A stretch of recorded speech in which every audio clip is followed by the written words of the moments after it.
I'm sitting here on my porch this morning with my coffee, and I have to tell you, there's something absolutely magical about Sunday morning when the temperature is just exactly right.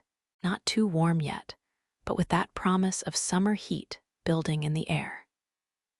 The steam from my coffee is rising in these delicate spirals, catching the golden light in a way that makes me think this is exactly the kind of morning that makes summer worth waiting for all year long. Benny is taking his sweet time with his security patrol this morning, like he somehow knows it's Sunday and there's permission to linger over the important things. Usually, he's all business with his yard inspection, checking the perimeter and investigating the corner where those squirrels like to congregate. But today, he's moving at this leisurely pace, stopping to really examine each spot, taking extra time to appreciate the morning air and all the interesting scents that come with it. You know how some mornings just feel different from the moment you wake up? Today has that quality, that sense of spaciousness that comes with Sunday morning when you don't have to rush anywhere or accomplish anything urgent. The light is hitting everything just right, making ordinary things look somehow more beautiful than usual. Even Muffin seems to understand the mood. She's claimed her favorite spot on the porch railing, where she can supervise both Benny's patrol and whatever interesting activities might be happening in the neighborhood. This kind of perfect morning makes me think about my friends and how they each handle their Sunday routines differently. Some people are early risers who use Sunday mornings for big projects or deep cleaning. Others treat Sunday as a day for complete rest and recuperation. Then there are folks like Elena who probably can't fully relax because there's always something creative bubbling away in the back of her mind, demanding attention. Speaking of Elena, this heat that's building already at 8 in the morning makes me think about her and that wedding cake project. Can you believe it's only 1 month away now, July 15th, and here we are in mid-June with temperatures that are already making me grateful for the shade of my porch. Elena's got to be getting nervous about the whole outdoor reception situation, especially with buttercream frosting and July heat being natural enemies. I've been thinking about her a lot lately, actually. The last time we talked, she mentioned she was moving into what she called the final testing phase, which sounds both exciting and terrifying. Elena being Elena, she's probably running practice sessions in that garage setup of hers, trying to figure out exactly how long that 3-tier lavender honey cake can sit in summer heat before the frosting starts to give up the fight. You know, there's something both admirable and slightly nerve-wracking about watching a friend take on a challenge that's bigger than anything they've attempted before. Elena has this wonderful confidence in her baking abilities, but wedding cakes exist in a completely different universe from her usual experiments. The structural engineering alone is enough to make anyone question their life choices. And then you add in family expectations, outdoor heat, and the pressure of creating something that needs to be both beautiful and delicious for 75 people. I imagine she's probably lying awake some nights, going through every possible disaster scenario. What if the layers shift during transport? What if the honey buttercream doesn't hold up in the heat? What if her sister, Maria, changes her mind about the lavender flavor at the last minute? These are the kinds of worries that would send some people running straight to a professional bakery. But Elena has committed to this labor of love, and she's the type of person who follows through on her commitments even when they scare her. The smart thing is how she's approaching it systematically. Elena might seem like she creates chaos in the kitchen, but there's actually a lot of careful planning behind her apparent disorder. She's been testing different buttercream recipes for weeks now, trying to find the perfect balance between flavor and stability. She's researched transportation methods and assembly techniques. She's even been practicing with Gerald, that sourdough starter of hers, to make sure he'll be properly fed and happy during the week when she'll be too focused on cake preparation to give him his usual attention. What strikes me most about Elena's approach to this whole project is how she's treating it as a learning experience rather than just a task to complete. She could have chosen a simpler design or a more heat-stable frosting, but instead she's pushing herself to master techniques she's never needed before. That's so characteristic of her creative spirit, always willing to stretch beyond her comfort zone in service of creating something special.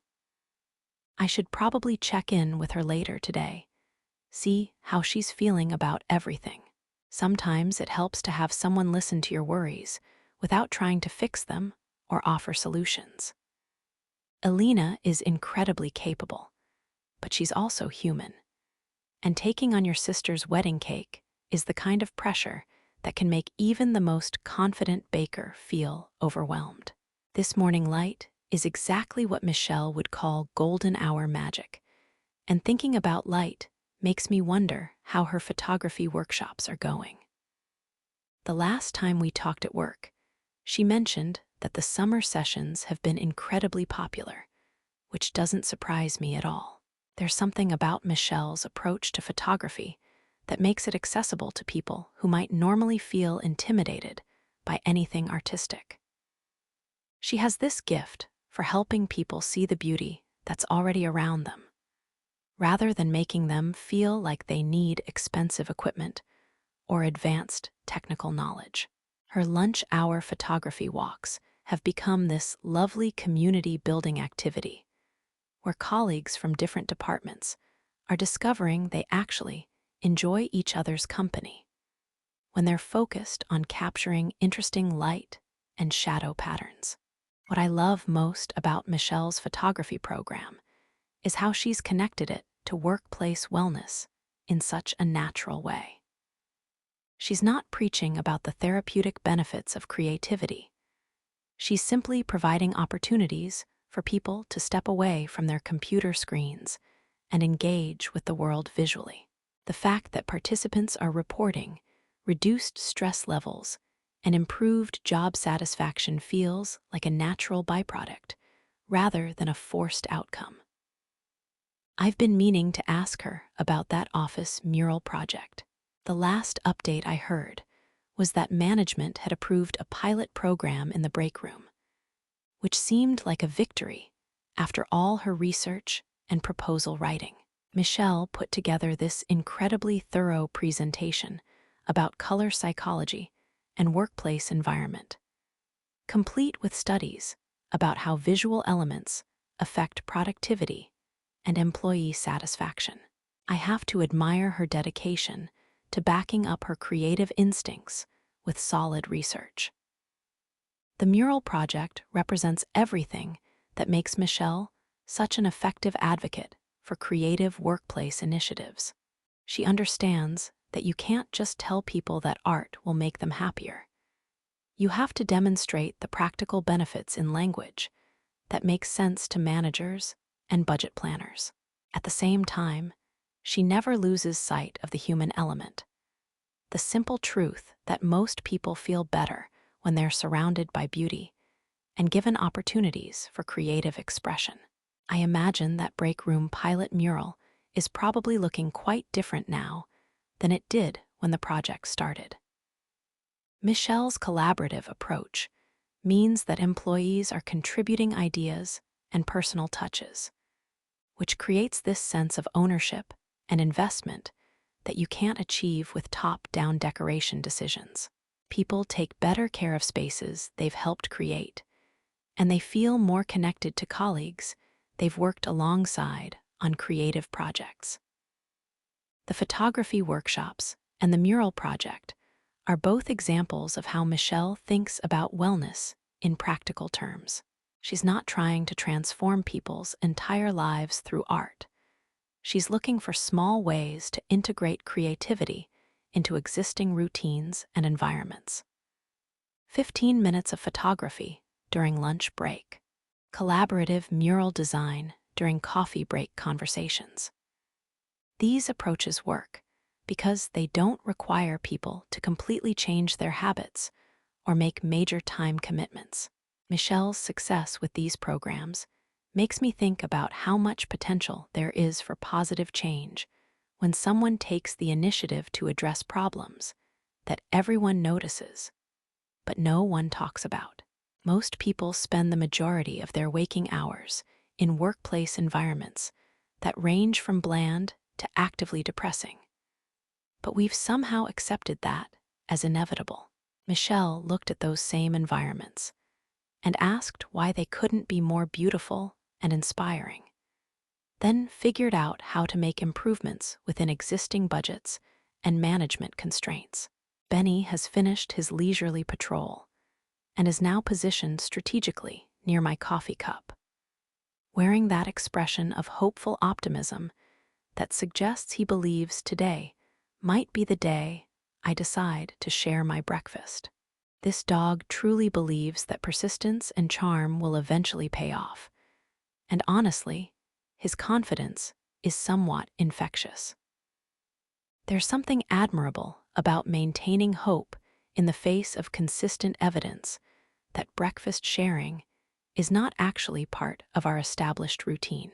This perfect growing weather we've been having makes me think about Sarah and how absolutely thrilled she must be with her garden success. Who would have predicted 6 months ago that Sarah would become the person other people ask for gardening advice?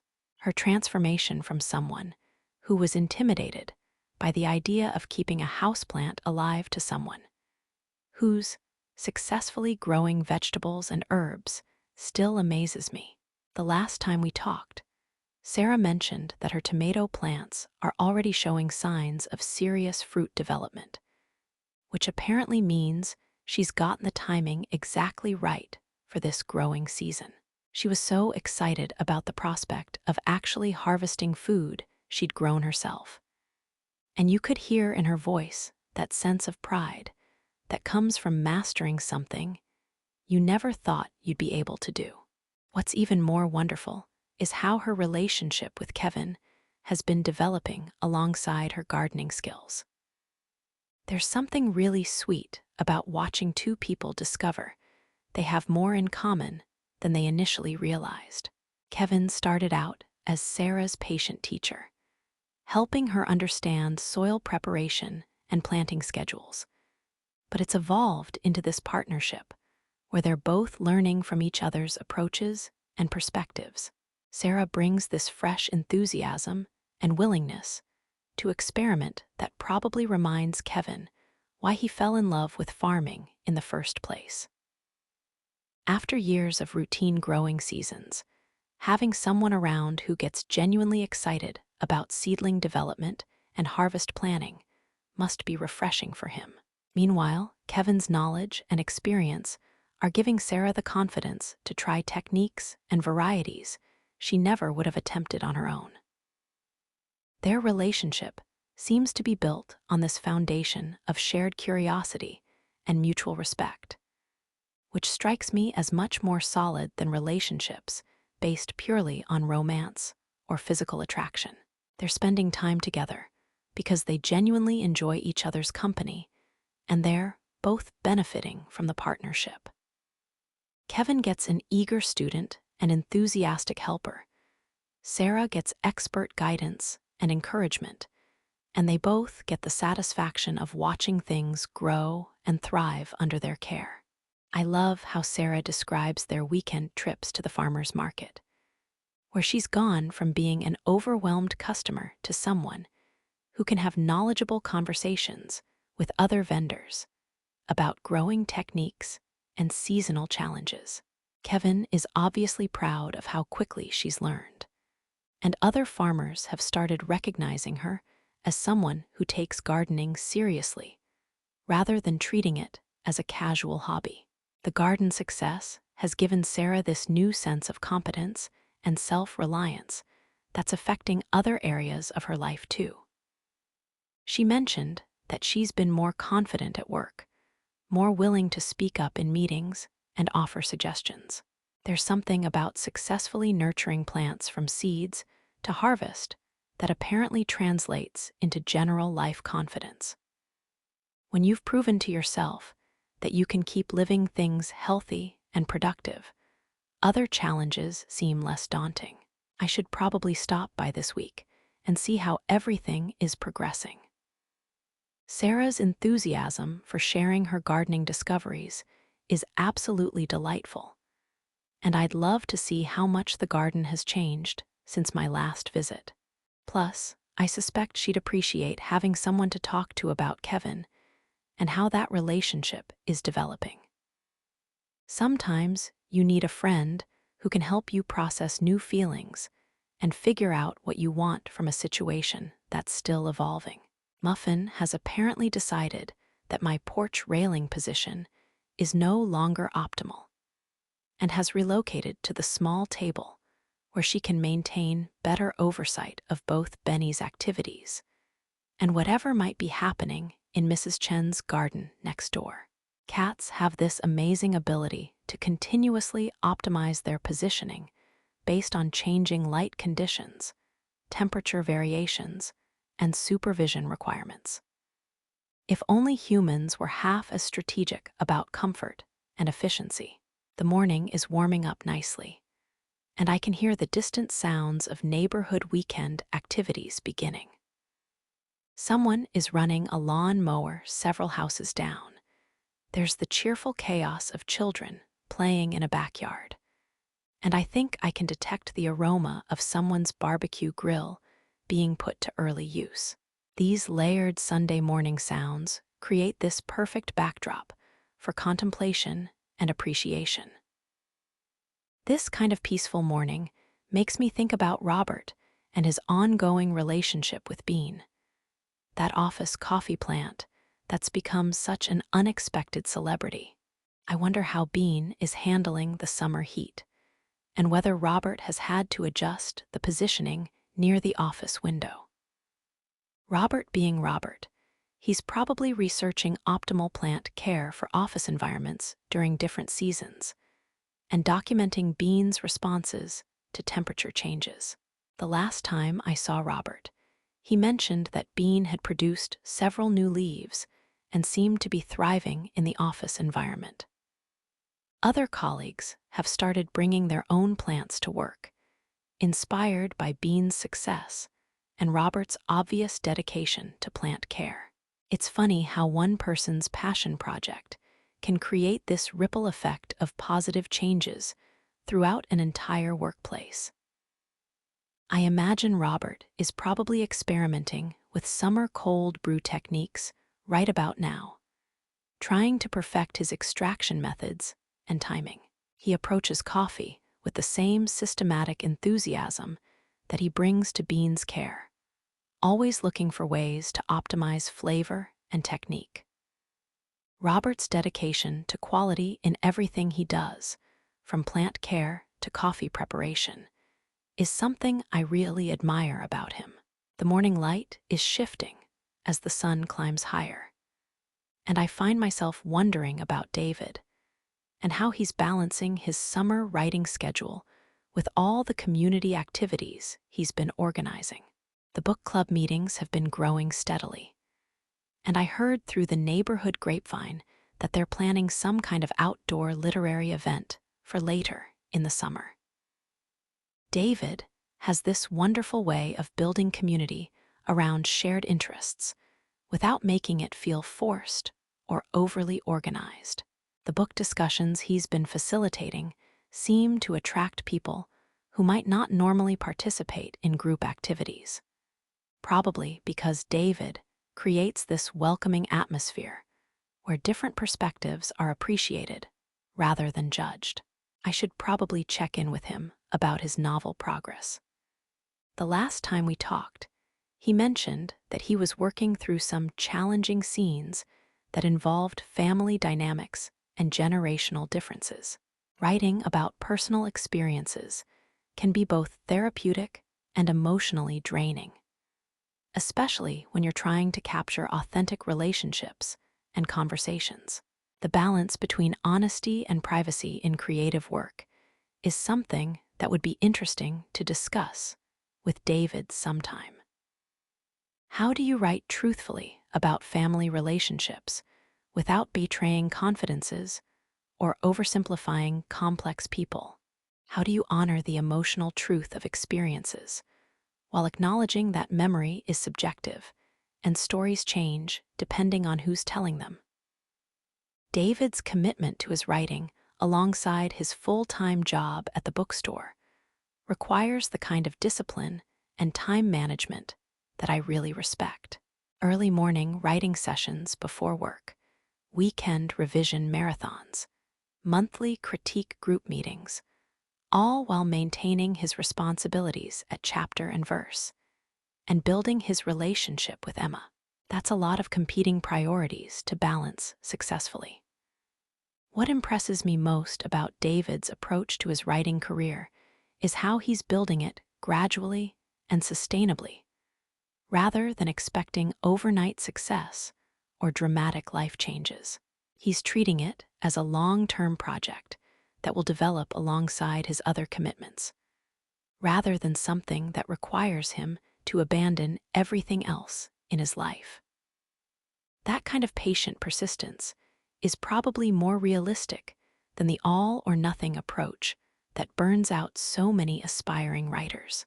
The fact that David's writing group includes people of different ages and backgrounds suggests that he's created something valuable for the broader community, not just for his own creative development.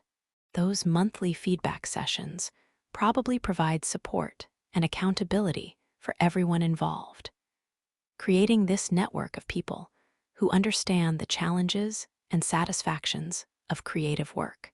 Benny has given up his hopeful breakfast supervision position and has settled into his favorite patch of morning shade, where he can continue his security monitoring while staying comfortable. He's positioned himself perfectly to observe both the front yard and the side yard, maintaining his professional responsibilities while adapting to the warming temperature. This dog has mastered the art of efficiency in all his important work. The peaceful rhythm of this Sunday morning makes me appreciate how different each day feels when you're not rushing towards some predetermined schedule. Weekday mornings have their own energy and purpose, but Sunday mornings offer this gift of spaciousness that allows for deeper reflection and appreciation. Time moves differently when you're not watching the clock or mentally preparing for a series of obligations. I find myself thinking about how each of my friends approaches their Sunday routines, and how those approaches probably reflect their overall relationship with time and rest. Elena probably can't completely set aside her creative projects, but she might allow herself longer coffee breaks and more experimental baking sessions. Michelle might use Sunday mornings for personal photography projects that don't have any deadline or specific purpose beyond her own artistic exploration. Sarah is probably spending time in her garden, maybe working alongside Kevin on some weekend project, or simply enjoying the satisfaction of watching her plants thrive. There's something deeply restorative about spending time with growing things, especially when you've put effort into nurturing their development. The garden provides immediate feedback about your care and attention in a way that many other activities don't. Robert might be having an extended coffee preparation session, taking time to perfect his brewing technique or experiment with different bean varieties. The weekend probably allows him more time for the kinds of coffee rituals that get compressed during busy weekday mornings. I imagine Amy is patient with Robert's weekend coffee obsessions, understanding that this is how he unwinds and connects with something he's passionate about. David could be anywhere right now, maybe writing at his favorite coffee shop or taking a long walk while thinking through plot developments. Writers seem to need different kinds of time and space for their creative work, and Sunday mornings might provide the mental quiet that allows for deeper thinking and problem solving. Janet is probably organizing something because that's how she processes and prepares for the week ahead. But knowing Janet, she's found ways to make organization feel like self-care rather than work. Maybe she's doing meal planning while listening to music she enjoys, or organizing family activities that everyone actually wants to participate in. The beauty of friendship is how it allows you to appreciate different approaches to living without feeling like you need to adopt everyone else's methods. Elena's creative chaos would probably drive Janet crazy, while Janet's systematic organization might feel restrictive to Elena. But they can both recognize the value in each other's approaches and maybe even learn something from the differences. Michelle's focus on visual beauty and workplace wellness might seem unnecessary to someone who's naturally content with bland environments. But her efforts are creating benefits for people who didn't even realize they needed more beauty in their daily lives. Robert's coffee expertise might seem obsessive to people who are satisfied with whatever's convenient, but his knowledge enriches his daily experience and provides opportunities to connect with others who share similar interests. The morning air is filled with the scent of blooming flowers and freshly cut grass, those distinctive summer aromas that signal the peak growing season. Mrs. Chen's garden next door is probably at its most spectacular right now, with roses blooming in abundance and herbs reaching their full flavor potential. Her timing and expertise continue to amaze me, and I keep meaning to find the right moment to ask her about her gardening secrets. There's something comforting about living in a neighborhood where you can observe other people's seasonal routines and appreciate their different expertise. Mrs. Chen's garden provides beauty and fragrance that I can enjoy without having to maintain it myself. Other neighbors contribute their own skills and interests, creating this rich tapestry of community life that everyone benefits from. Muffin has now moved to her third position of the morning, this time claiming a spot on the porch floor where she can stretch out in a patch of sunlight while still maintaining her supervisory responsibilities. Her ability to find the perfect balance between comfort and vigilance never ceases to amuse me. She's managed to position herself where she can monitor both indoor and outdoor activities while soaking up the warming sunshine. This is the kind of Sunday morning that makes me feel deeply grateful for this life I've built, surrounded by good friends who are all pursuing their own versions of meaningful work and creative expression.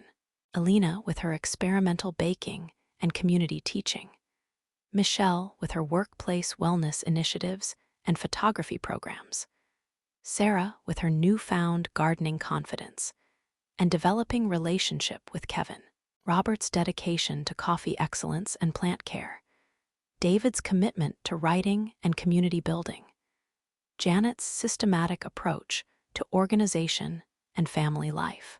Each of them is creating something valuable while staying true to their own interests and capabilities. They're all finding ways to contribute to their communities while pursuing personal growth and satisfaction. The morning light has shifted enough that I'm starting to feel the promise of real summer heat, which means it's probably time to relocate to a shadier spot or head inside where the air conditioning can keep things comfortable. But I'm reluctant to give up this perfect porch moment, this sense of peaceful connection with the morning and the neighborhood and my thoughts about friendship. Benny seems to have similar feelings about the warming temperature. He's moved from his sunny patrol spot to a cooler location under the small tree at the edge of the yard, where he can continue his important security work while staying comfortable. Even Muffin is showing signs of heat awareness, stretching out longer to maximize her contact with the cooler porch floor. The rhythm of seasonal adaptation is something I really appreciate about living with pets. They don't fight against temperature changes or complain about the need to adjust their routines. They simply find new optimal positions and modify their activities accordingly.